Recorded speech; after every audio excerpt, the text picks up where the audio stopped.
Yeah, I'm gonna cut my own hair. Whoa, what an incredible and totally in focus intro. How cool was that? That's right, everybody. It's me, Abdullah, from the future. As you can see, I'm wearing a cap and a hoodie to help retain an air of mystery around the final result. Long story short, I decided to cut my own hair. Not for any good reason, really. It was just kind of a weird, optional checkbox on my bucket list. And I figured, hey, I have way too much time on my hands, so why not make a decision that I'll regret? So yeah, I went ahead and I cut my own hair, and it's fair to say that I was going into the situation with maybe a little bit too much confidence. I feel like this is gonna go great. You know? I can't imagine a world where this goes wrong, actually. I'm like Michelle Yeoh's character from Everything Everywhere All at Once. Like, I've seen all of the multiverses, and in not a single one of them does this go wrong. Fun. And with that statement of completely unjustified optimism, I went to work, armed only with the knowledge I gained from skimming through a single YouTube tutorial on how to cut your own hair. It's okay though, I was gonna go step by step, you know, like just take things piece by piece, and the first step was so simple. Just buzz the sides of my hair to like about 1 inch in length, so that way there would be less mess to work with on the top of my head.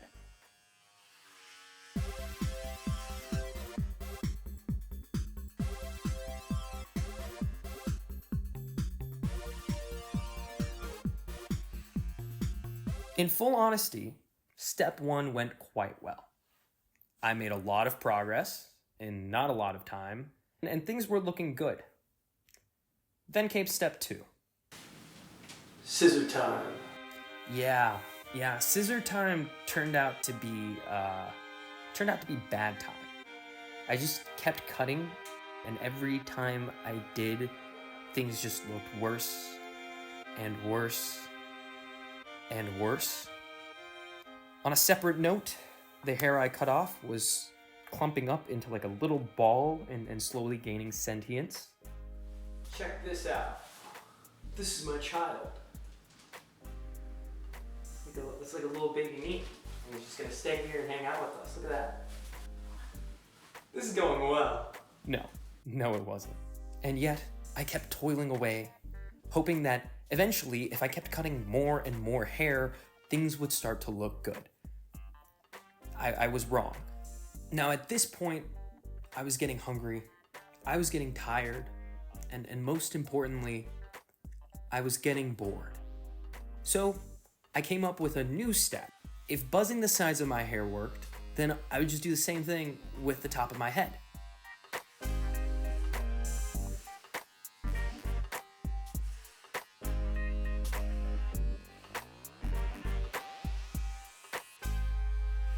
It wasn't the worst decision, actually, but I knew that if I wanted to take my haircut to the next level, I would have to give myself a fade. And so I faded it perfectly. It looked so good, and it was a happy ending for everybody. And by everybody, I mean me. It was awesome. Thanks for watching. Okay, so maybe it didn't go exactly that well.